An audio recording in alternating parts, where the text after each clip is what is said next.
Hello बच्चों, आज हम लेके आए हैं प्रत्यावर्ती धारा के थ्योरी और प्रूविंग नामक चैप्टर के प्रश्नों को। यदि आपने इस चैप्टर के न्यूमेरिकल वीडियो नहीं देखा है तो इसी वीडियो के डिस्क्रिप्शन बॉक्स में जाइए, वहाँ आखिरी में प्लेलिस्ट का लिंक मिल जाएगा। ठीक बच्चों, चलिए देखते हैं। पहली हेडिंग आपकी स्क्रीन पर है। तो बच्चों, इसकी परिभाषा क्या लिखने जा रहे हैं?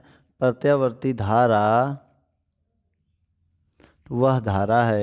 ठीक बच्चों, आइए परिभाषा लिखते हैं। वह धारा जिसकी जिसकी समय के साथ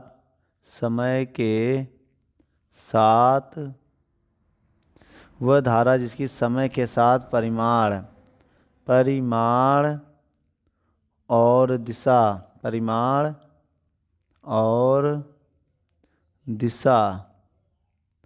ठीक बच्चों, परिमाण और दिशा बदलती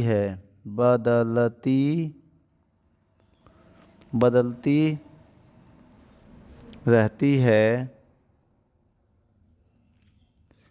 ठीक बच्चों, इसमें आप बड़ी का मात्रा लगा दीजिएगा। ठीक है, बदलती रहती है। एक निश्चित समय बाद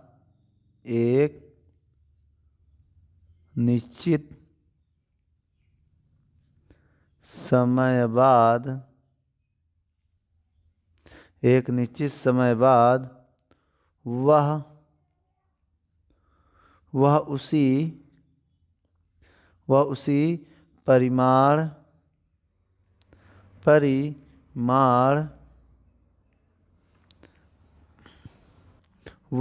परिमाण और दिशा में आ जाती है। वह उसी परिमाण और दिशा में आ जाती है।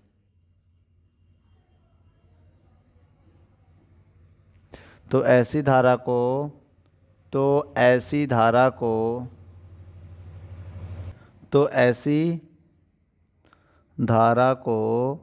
प्रत्यावर्ती धारा कहते हैं। प्रत्यावर्ती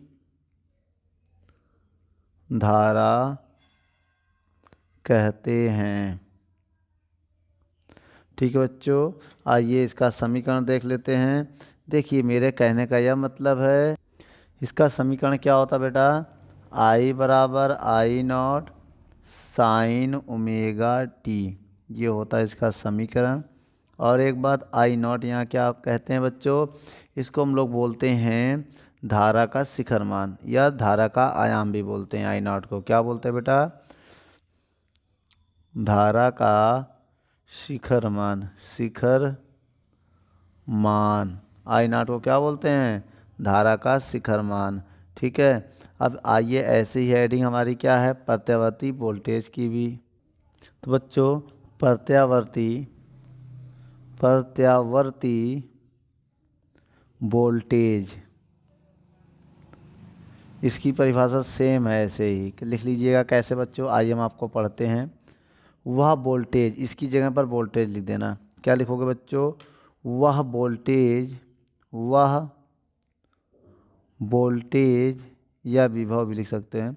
वह वोल्टेज जिसकी समय के साथ परिमाण और दिशा बदलती रहती है, एक निश्चित समय वह उसी दिशा में आ जाती। तो ऐसी वोल्टेज को क्या बोलते हैं? प्रत्यावर्ती वोल्टेज कहते हैं। तो उसे प्रत्यावर्ती वोल्टेज। ठीक बच्चों, बाकी आप ऐसे लिख लीजिएगा, डॉट डॉट डॉट। पूरा यही परिभाषा लिखना है, बस जहाँ धारा वहाँ वोल्टेज कर देंगे। क्या कर देंगे? वोल्टेज। तो इसकी परिभाषा बन जाएगी। अब इसका समीकरण क्या होगा बच्चों? V बराबर V naught sine omega t. ठीक है, अब इसको वी नॉट क्या बोलते हैं बेटा? वोल्टेज का शिखर मान। इसको क्या बोलेंगे? वोल्टेज का शिखर मान।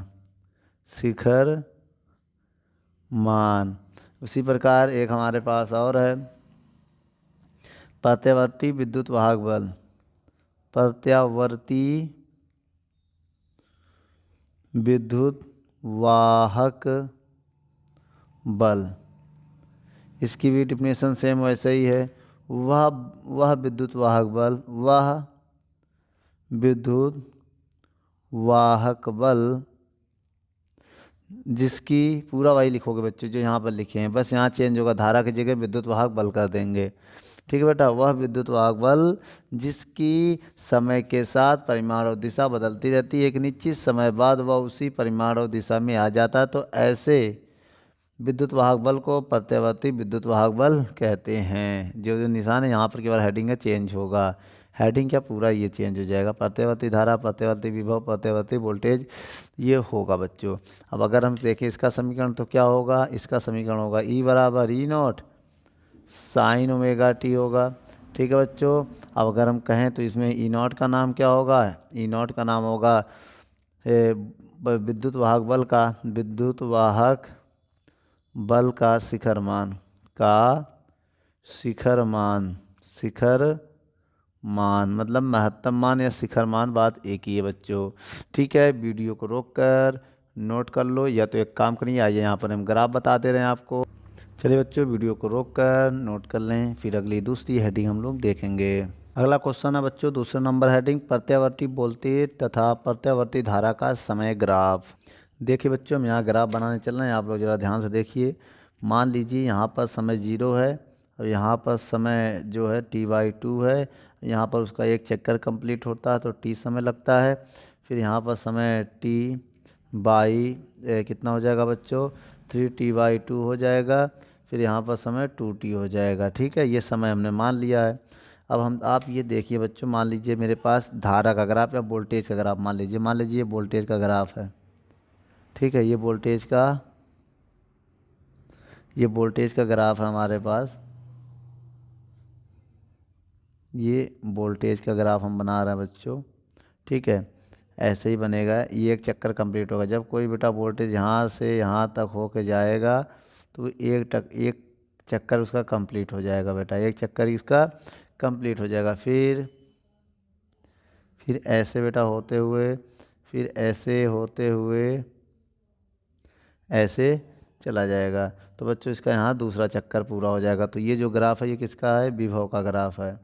क्या है, विभव का ग्राफ है ये। ठीक है, अब ये जो यहाँ से जो यहाँ दूरी होती है, ये दूरी यहाँ से इसको V0 बोलते हैं। क्या बोलते हैं, V0 मतलब प्रत्यावर्ती वोल्टेज का आयाम बोलते हैं या शिखर मान इसको बोलते हैं।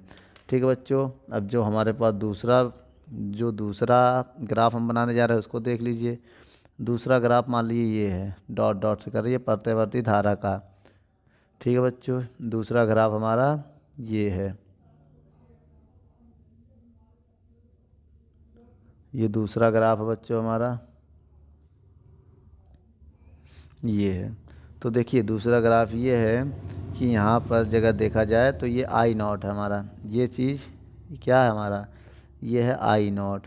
ठीक है, और ये ग्राफ किसका है, ये जो ग्राफ है ये धारा का है, I का है बेटा। क्या है, I का धारा है, ये I है। तो आप ये समझिएगा मेरी बात पहले कि ये किसका है, यहाँ से ग्राफ क्या चालू हुआ है, V तथा I का ग्राफ चालू हुआ इधर की तरफ V तथा I है। अब इधर की तरफ मेरा समय है बेटा। अगर देखा जाए तो ये जो ग्राफ है ये समय को डिनोट कर रहा है। ठीक है बच्चों, किसको डिनोट कर रहा है, समय को। तो मेरा ये कहने का मतलब, प्रत्यावर्ती धारा में जब लाइन इस प्लस डायरेक्शन में होती है तो करंट आता है, जब इस डायरेक्शन में होती है तो करंट कट जाता है, तब लाइन कट जाती है, वायर में कोई करंट नहीं रहता है। लेकिन फिर इस पे आता है फिर जाता है, ऐसा 1 सेकंड में 50 बार होता है। इसी वजह से हमें पता नहीं चल पाता है। तो ये प्रत्यावर्ती धारा का वोल्टेज धारा ग्राफ है, वो भी समय के साथ। ठीक है बच्चों, वीडियो को रोक कर नोट कर लो। जो तीसरी हेडिंग देखते हैं, तीसरा हेडिंग क्या कह रहा है, प्रत्यावर्ती वोल्टेज तथा धारा के संबंध में कुछ परिभाषा। तो बच्चों तो कुछ परिभाषा लिखना है, जैसे पहला है महत्तम मान। क्या बेटा प्रत्यावर्ती धारा या वोल्टेज का महत्तम मान, महत्तम मान। तो बेटा महत्तम मान को हम लोग क्या कहते हैं, शिखर मान भी अगर कहते हैं। क्या कहते हैं, शिखर मान। इसे बच्चों एक मान से और जानते हैं, या एक मान इसका और है क्या, आयाम। अगर आयाम कहते समझ जाइए, ये सब एक ही बात है। महत्तम मान प्रत्यावर्ती धारा का महत्तम मान या वोल्टेज का महत्तम मान। ठीक है, वैसे ही है। तो हम इसमें परिभाषा लिखने जा रहे हैं। आइए देखते हैं बच्चों परिभाषा हम कैसे लिखते हैं। तो इसमें लिखेंगे बच्चों, प्रत्यावर्ती प्रत्यावर्ती वोल्टेज या धारा, प्रत्यावर्ती वोल्टेज या धारा के अधिकतम मान को, धारा के अधिकतम मान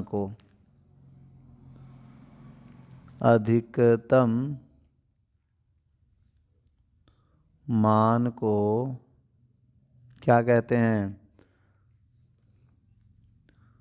धारा या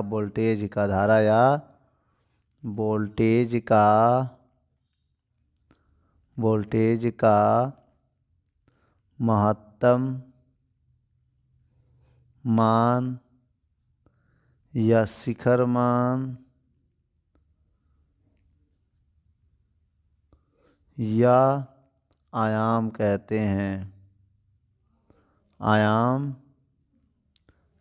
हैं। बच्चों, अभी हमने आपको ग्राफ में बताया था। इसे V0 या I0 से प्रदर्शित करते हैं। V0 प्रत्यावर्ती वोल्टेज और प्रत्यावर्ती धारा को I0 से प्रदर्शित करते हैं। आइए बच्चों, दूसरी हेडिंग इसका क्या है? पहले का तीसरे का बेटा पहला पॉइंट था, अब आइए दूसरा देख लेते हैं। दूसरा बच्चों, आवर्तकाल, प्रत्यावर्ती या वोल्टेज का आवर्तकाल। ठीक है बेटा। अब यहाँ लिखेंगे परिभाषा बेटा, प्रत्यावर्ती वोल्टेज या धारा को क्या लिखेंगे? प्रत्यावर्ती वोल्टेज या धारा को, प्रत्यावर्ती वोल्टेज या धारा को एक चक्कर पूरा करने में, करने में जितना समय लगता है या करने में जो समय लगता है,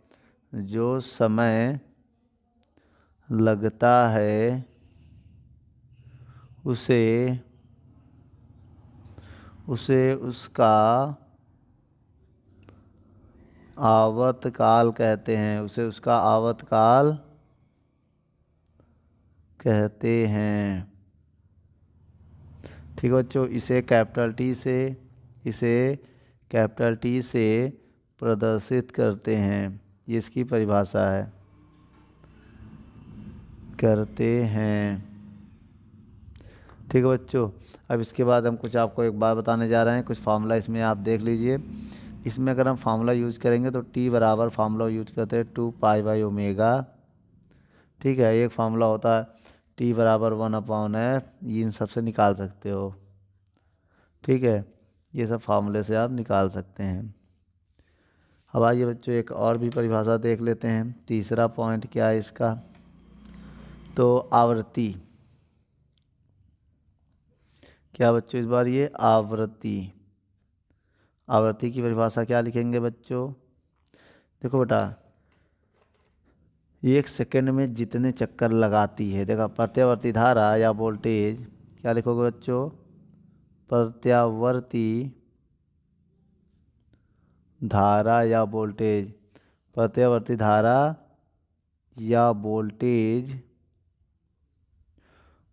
धारा या वोल्टेज, एक चक्कर। ठीक है, या 1 सेकंड में, प्रत्यावर्ती धारा या वोल्टेज 1 सेकंड में जितने चक्कर लगाती है, 1 सेकंड में जितने चक्कर लगाती है, 1 सेकंड में जितने चक्कर लगाती है, उसे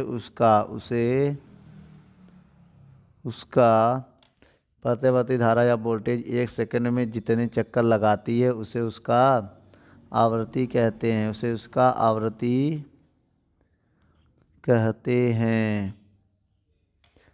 इसे F से प्रदर्शित करते हैं बच्चों। चलिए बच्चों, अब एक काम करिए, सबसे पहले आप इसमें फार्मूला देख लीजिए इसका क्या होता है। देखिए एफ बराबर होता है 1/t, उसका उल्टा हो जाएगा, ये फार्मूला हो जाएगा, ठीक है। और दूसरा फार्मूला इसका ये होता है कि अगर देखा जाए तो एफ बराबर हो जाएगा ω/2 पाई। ये दो फार्मूले होते हैं आवर्ती के। ठीक है बच्चों, वीडियो को रोक कर नोट कर लो।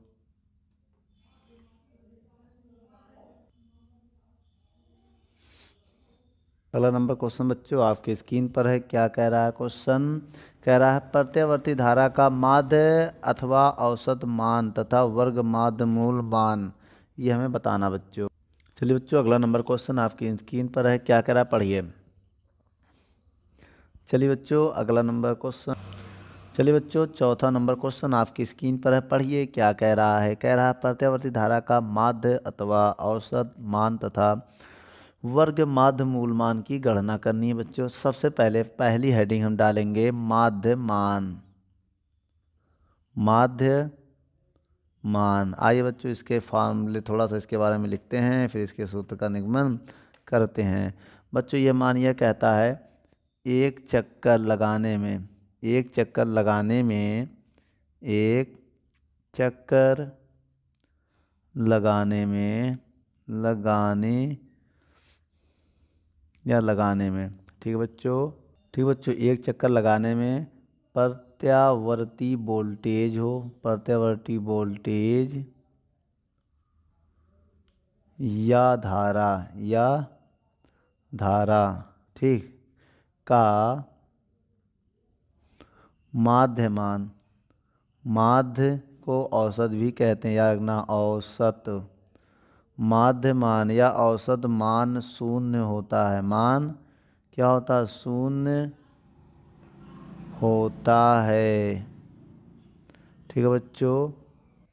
और इसके बाद लिखेंगे अर्ध चक्र के लिए बच्चों, अर्ध चक्कर, ये पहला पॉइंट है बच्चों, ये दूसरा पॉइंट है, ठीक है, इसे समझिए। अर्ध चक्कर के, अर्ध चक्कर लगाने में, लगाने में लिख दिएगा, अर्ध चक्कर लगाने में प्रत्यावर्ती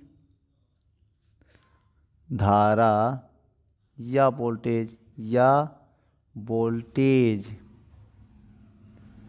वोल्टेज का माध्य या औसत मान क्या होता है बेटा? आई एम बराबर, इसका मतलब बेटा माध्य मान होता है 2/पाई I0, ये ना, या आप देखो ये होगा, और इसी का विभव वाला क्या होगा? VM बराबर 2/पाई, यहाँ V0 हो जाएगा, ठीक है। ऐसे विद्युत वाहक बल के लिए निकालोगे तो EM, लेकिन उसमें नहीं होता है, लेकिन हम बता दे रहे हैं, अगर करोगे तो EM बराबर 2/पाई E0 हो जाएगा ऐसे, क्योंकि तीन फार्मूले हैं तो तीन मान ऐसे आपके बन जाएंगे। लेकिन हम एक मान प्रूव कराएंगे, बाकी सब वही मान चेंज कर देना है, बस जहाँ आई है वहाँ V कर देना, बाकी पूरा वही रहेगा। तो बच्चों मेरे कहने का ये मतलब है, आइए आदत चक्कर के लिए हम इसको प्रूव करते हैं। देखिए कैसे। सबसे पहले बेटा अर्ध चक्कर के लिए हम प्रूव कर पाएंगे। IM बराबर लिखेंगे तो समाकलन I/dt बटे समाकलन dt, ये होता है फार्मूला, ठीक है। उसके बाद क्या होगा? इसके लिमिट अप्लाई करेंगे। लिमिट क्या होगा? 0 से T/2 होगा, 0 से T/2 होगा। अर्ध चक्कर के लिए T/2 हो जाएगा, इतना याद रखिएगा। उसके बाद IM बराबर, जब इसका यहाँ पर I0 का मान अगर हम रखें, अगर हम I0 का मान रखें, इसे I0 का मान क्या होता है? तो I बराबर I0 साइन ω/t, तो हम यहाँ पर I का मान रख रहे हैं। रखो बेटा I का मान, I0 साइन ω/t, ठीक है। 0 से T/2 होगा, 0 से T/2, लिमिट बेटा थोड़ा अलग पेन से लिखेंगे, T/2 लिमिट है। उसके बाद dt, ठीक है बच्चों। उसके बाद dt बटे समाकलन 0 से T/2, और कुछ नहीं है तो dt ये होगा। अब देखिए यहाँ कुछ नहीं तो 1 होगा भाई, यहाँ कुछ नहीं तो 1 होगा, यहाँ ये बाहर हो जाएगा I0, तो क्या आएगा बच्चों? IM बराबर I0 बाहर हो जाएगा, तो अंदर बचेगा क्या? 0 से T/2 sign omega T D T, और बटे में क्या हो जाएगा, जब इसका कुछ नहीं वन मानोगे, वन का इंटीग्रेशन, भाई इसका यहाँ वन मानोगे, वन का इंटीग्रेशन आई होगा, डी एन टी होगा, टी के सापेक्ष क्या हो जाएगा, टी हो जाएगा, और लिमिट 0 से T/2 ले लेना। ठीक है, आइए भी इधर सॉल्व कर लेते हैं इसी को आगे। आई एम बराबर आई नॉट, अब देखिए साइन का इंटीग्रेशन कॉस होता है, क्या होता है, साइन का इंटीग्रेशन माइनस कॉस होता है, क्या होता है, माइनस कॉस ओमेगा टी, और टी के गुणांक से डिवाइड देते हैं, जो भी इसका गुणांक है उससे हम भाग भी देंगे, तो भाग में ओमेगा आ जाएगा। ठीक है, और बटे में क्या है, जो है उसमें लिमिट अप्लाई कर दे रहे हैं, T/2 -0, पहले अपर लिमिट फिर लोअर लिमिट, तो टी की जगह अपर लिमिट रखोगे T/2 हो जाएगा, फिर माइनस लगा के लोअर लिमिट लग देना। ठीक है, अब क्या होगा इसके बाद, अब यहाँ पर लिमिट अप्लाई होगा 0 से T/2। ठीक है, अब देखिए आई एम बराबर हो जाएगा आई नॉट बटे ओमेगा बटे टी बटे 2, ये बड़ा ब्रैकेट होगा क्योंकि बेटा ये बीच का बड़ा है ना, तो ये बड़ा होगा, बीच वाला बड़ा होना चाहिए इनसे। उसके बाद क्या होगा बेटा, जब माइनस बाहर अगर ले लें हम, माइनस मान लो बाहर ले लिया, तो इसमें लिमिट अप्लाई होगा, तो कॉस ओमेगा T/2 माइनस, जहाँ टी है वहीं 0 रखोगे, कॉस ओमेगा 0 रखोगे ना। अब इसके बाद देखिए बीच का बीच में गुणा होता है, किनारे सबसे ऊपर गुणा होता है, तो आई एम बराबर हो जाएगा 2 आई नॉट बटे ओमेगा, और उसके बाद टी का एक मान होता है बच्चों, हम आपको बता दें, देखिए दो फार्मूला होता है, एक होता है जो यहाँ पर हमने लगाया था साइन थीटा का इंटीग्रेशन थीटा के सापेक्ष होता है माइनस कॉस थीटा, एक ये होता है फार्मूला होता है बेटा ये। ठीक है, और दूसरा फार्मूला होता है ओमेगा टी बराबर होता है 2 पाई/ओमेगा, टी बराबर पाई/ओमेगा, ये होता है दूसरा फार्मूला। तो आइए बच्चों यही मान रख के हम इसे सॉल्व करते हैं, कॉस ओमेगा बटे 2, टी का मान क्या है 2 पाई/ओमेगा माइनस ये 0 हो जाएगा कॉस 0।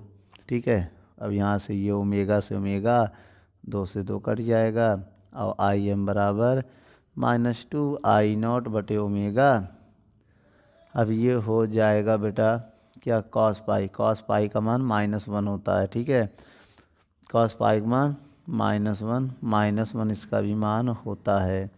ठीक है बच्चों, उसके बाद बच्चों ये जो टी होगा इसके साथ देखिए इसका इसमें गुणा होगा, तो टी का गुणा किया नहीं था वो टी हो जाएगा यहाँ। ठीक है, अब आइए टी का मान यहाँ भी रखते हैं अभी ना, अभी यहाँ भी तो रखना पड़ेगा टी का मान बच्चों। तो अब हम क्या करेंगे, ओमेगा का मान, टी का मान यहाँ भी रख दो, टी का मान वैसे क्या हो 2 पाई/ओमेगा, तो लिख दें 2 पाई/ओमेगा, तो ओमेगा से ओमेगा कट जाएगा, भाई ये 2 पाई/ओमेगा रखोगे ना, टी का मान रख दिया 2 पाई/ओमेगा, देख लो, तो ओमेगा से ओमेगा कट जाएगा, ये 2 से 2 कट जाएगा। ठीक है, ओमेगा अब बटे में पाई बचेगा, क्या बचेगा बच्चों, अगर देखा जाए तो आई एम बराबर माइनस आई नॉट, भाई 2 से 2 कट गया, अब पाई बचा है, केवल पाई बचेगा, -1 -2 होगा, तो क्या हो जाएगा बच्चों, देखो आई एम बराबर minus minus plus 2 I not बटे पाई, तो यही तो आएगा बच्चों, यही तो हमें प्रूव करना था। ठीक है, यही तो हमें प्रूव करना था। अगर आप चाहें तो 2 में पाई का भाग दे दें तो कुछ फार्मूला और भी हो सकता है, लेकिन यही नोट करना बच्चों, वीडियो को रोक कर नोट कर लें। आई एम क्या बच्चों वैसे बता दें हम, क्या है, धारा का माध्य मान या औसत मान ये है। ठीक है, अगर चाहें 2 में पाई का भाग दे दें तो आप इसको ऐसे भी लिख सकते हैं, आई एम बराबर, और भाग देंगे 0.637 आएगा आई नॉट, तो बच्चों एक फार्मूला आपका ये भी बन जाएगा। ठीक है, लेकिन वीडियो को रोक कर, ए भी सही है, ए भी सही, एक ही चीज़ है। ठीक है, पाई में 22/7 का भाग देंगे, 22/7 दूनी 14, 14 में 7 22 का भाग देंगे तो ये आ जाएगा, या तो आप यहीं छोड़ दो, वीडियो को रोक कर नोट कर लो। जो अब इसका हम दूसरा भाग देखते हैं, चौथे नंबर क्वेश्चन का दूसरा भाग क्या कह रहा है, धारा का वर्ग माध्य मूल मान, क्या बच्चों, वर्ग माध्य मूल मान, वर्ग माध्य मूल मान। बच्चों ये देखना है हमें, आइए देखते हैं। चलिए बच्चों, धारा का वर्ग माध्य मूल मान के बारे में देखते हैं। इसमें हम लिखने जा रहे हैं प्रत्यावर्ती धारा की एक चक्कर पूर्ण करने में, एक चक्कर या ना एक चक्कर के लिए लिखो बच्चों, एक चक्कर के लिए, ठीक है, आई का स्क्वायर मतलब धारा का वर्ग। इसका मतलब क्या हुआ बेटा, धारा का वर्ग, धारा का वर्ग के औसत मान, धारा के वर्ग के औसत मान के, बेटा औसत मान के वर्गमूल को धारा का वर्ग माध्य मूल मान कहते हैं। ठीक है बच्चों, इसे आई स्क्वायर बार या IRMS से प्रदर्शित करते हैं।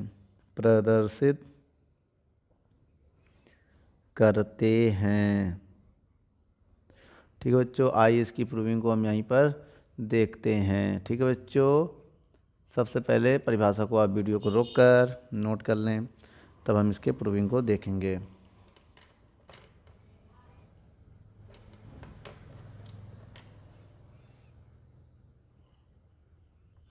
चलिए बच्चों, आइए देखते हैं एक फार्मूला हम। चलिए बच्चों, सबसे पहले हम लिखेंगे आई, अब यहाँ पर इस बार आई स्क्वायर बार बराबर, ठीक है, क्या होगा फार्मूला, जैसे वहाँ था वहाँ भी एकदम ऐसा ही है। क्या होगा, यहाँ पर टी होगा पूरा चक्कर के लिए, एक चक्कर के लिए आई स्क्वायर dt बटे 0 से t dt, ये होता बच्चों फार्मूला। अब इसी को हम सॉल्व करने जा रहे हैं। देखिए कैसे, आई स्क्वायर बार बराबर आई नॉट का मान क्या होता है बेटा, आई का मान क्या होता है, आई नॉट साइन ओमेगा टी, बार बार मुंह से आई नॉट निकल जा रहा। आई का मान क्या होता है बच्चों, आई नॉट ओमेगा सी, यहाँ पर ओमेगा टी यहाँ पर रखो आई का मान, तो 0 से T I not sine omega T का होल स्क्वायर हो जाएगा।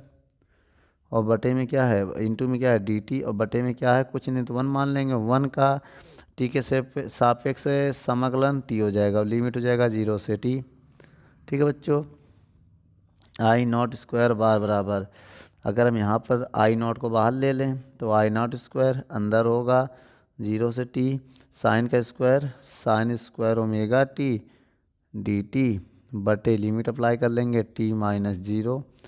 तो हम लिख सकते हैं अब आई, क्या लिख सकते हैं बच्चों, आई स्क्वायर, ठीक है। अब एक बात और, बराबर आई नॉट स्क्वायर बटे टी, ये लिखेंगे बटे टी। अब इसका समाकलन आइए करने चल रहे हैं। कैसे करेंगे समाकलन, साइन स्क्वायर ओमेगा टी का, उसके लिए बेटा आपको एक फार्मूला यहाँ याद करना पड़ेगा।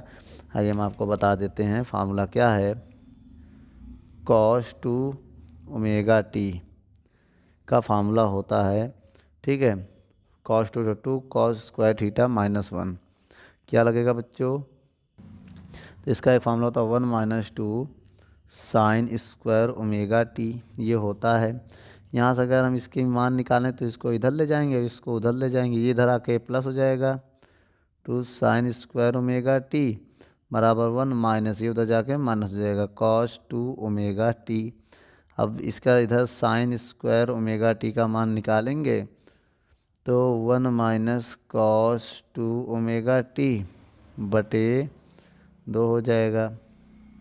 साइन ओमेगा टी का मान, साइन स्क्वायर ओमेगा टी का ही मान हमें चाहिए तो यही मान रख दो, ठीक है, आगे निकालने की ज़रूरत नहीं है। मान रखो बेटा यहाँ पर 0 से T 1 minus cos 2 omega T, अब बटे का जो 2 है बाहर ले रहे हैं भाई, ये बटे का जो 2 है वो बाहर ले रहे हैं, डी टी होगा कि नहीं होगा, अब इसके बाद क्या आएगा बेटा, आई नॉट स्क्वायर बराबर क्या होगा, आई नॉट स्क्वायर बराबर बटे 2t। अब यहाँ 1 का इंटीग्रेशन अगर करें आप समझिएगा, करने जा रहे हैं इन सब का, ब्रैकेट लगा लो। 1 का इंटीग्रेशन t होगा और लिमिट होगा 0 से t माइनस, और कॉस का होता है साइन 2 ओमेगा टी, और उसी के गुणांक से भाग देते हैं 2 ओमेगा टी के साथ जो होगा उससे भाग दे देंगे, और लिमिट अप्लाई कर लेंगे क्या, 0 से t। ठीक है, आइए हम इधर देख लेते हैं थोड़ा सा। आई नॉट स्क्वायर बार बराबर आई नॉट स्क्वायर बटे 2t। अब बेटा यहाँ पर इसमें अगर लिमिट अप्लाई करेंगे तो t माइनस 0 होगा, बीच में माइनस है। अब साइन में अगर देखा जाए तो ये साइन में अगर लिमिट अप्लाई करें तो हो जाएगा साइन 2 ओमेगा टी माइनस, अब 0 अप्लाई करेंगे तो 0 0 गुणा करेंगे 0, साइन 0 हो जाएगा। और बटे में क्या है 2 ओमेगा है, और ये बंद कर देंगे। आई स्क्वायर बार बराबर आई नॉट स्क्वायर बटे 2t। अब ये हो जाएगा t माइनस, अगर अब देखा जाए यहाँ पर t की वैल्यू रखें, t का अगर मान रख दें तो t का मान क्या होता है बेटा 2 पाई बटे ओमेगा। तो आइए रखते हैं हर जगह, t का मान यहाँ रखेंगे हम, क्या है 2 पाई बटे ओमेगा। तो एक काम करो, t का मान रखेंगे 2 पाई बटे ओमेगा, और ये वाला 2 आगे लगा दे रहे हैं, ठीक है, गुणे में ये 2, और t का मान हो गया 2 पाई बटे ओमेगा। अब इस t का भी मान रख दे रहे हैं 2 पाई बटे ओमेगा, और बाकी 0 है। उसके बाद यहाँ रखेंगे, माइनस के अंदर मल्टीप्लाई होगा, माइनस का मल्टीप्लाई मत करो, अभी हम बता दे रहे हैं माइनस का मल्टीप्लाई मत करो, ऐसे रहना तो माइनस साइन 2 ओमेगा, टी का मान है 2 पाई बटे ओमेगा माइनस साइन 0 का मान 0 होता है बटे 2 ओमेगा। ओमेगा से ओमेगा रुक जाएगा तो 2 दूनी 4 पाई, और साइन में कोई भी पाई हो, एन पाई का मान होता है 0। एन पाई मतलब साइन चाहे 2 पाई हो या 4 पाई हो या कोई भी पाई हो या 3 पाई हो या 1 पाई हो, सभी का मान क्या होता है 0। एनी पाई का मान क्या होता है 0। तो ये 2 दूनी 4 पाई, 4 पाई का मान होगा 0, 0 में 0 का भाग देंगे आएगा 0, मेरी बात समझिएगा। तो एक काम करिए बच्चों, अब देखिए ये बटे वाला है सबसे ऊपर पहुंच जाएगा, ठीक है। अब क्या हो जाएगा, तो आई नॉट स्क्वायर ओमेगा ऊपर पहुंच जाएगा बटे 2 दूनी 4, या रहने दो 2 इंटू 2 पाई, अब इधर है 2 पाई बटे ओमेगा, ये वाला गुणा करेंगे, ये सब पूरा 0 हो जाएगा भाई। क्यों क्यों 0 होगा सुन लो, आइए देख लेते हैं। ये है माइनस 0, अब इसको भाग देंगे, साइन 4 पाई का मान क्या होता है 0, और 0 मन से घटाएंगे 0, 0 में किसी भी संख्या को भाग देंगे तो 0। तो जब ये 0 से कोई मतलब नहीं है, कोई मतलब है ही नहीं, तो ओमेगा से ओमेगा 2 पाई से 2 पाई कैंसिल हो जाएगा। तो अब क्या आएगा बच्चों, अगर देखा जाए, आइए यहाँ पर देख लेते हैं थोड़ा सा हम, तो ये बराबर है ना बच्चों, हाँ, तो आई स्क्वायर बार बराबर, तो क्या है आई नॉट स्क्वायर बटे क्या आएगा, कुछ तो होगा, बटे 2 है केवल, केवल बटे में 2 बचेगा, स्क्वायर हटाएंगे, स्क्वायर जब इससे हटाएंगे तो RMS लगेगा, और इस पर रूट लग जाएगा, आई नॉट स्क्वायर बटे 2, तो IRMS बराबर आ जाएगा, आई नॉट बाहर हो जाएगा रूट से, लेकिन रूट 2 अंदर रह जाएगा। तो ये फार्मूला आ जाएगा हमारा प्रत्यावर्ती धारा का वर्ग माध्य मान। अब इसी तरह प्रत्यावर्ती वोल्टेज का क्या हो जाएगा, ये हो जाएगा बेटा V नॉट बटे √2, ठीक है। इसी तरह प्रत्यावर्ती वोल्टेज का भी हो जाएगा। बच्चों वीडियो को रोककर नोट कर लें। दोस्तों यदि हमारी वीडियो आपको अच्छी लगे तो लाइक शेयर एंड कमेंट करिए, और भी अगर आप किसी टॉपिक पे वीडियो चाहते हैं तो हमारे कमेंट बॉक्स में जाके कमेंट करें, तो हम उस पर बहुत ही जल्द से जल्द वीडियो को बनाएंगे। चलिए धन्यवाद।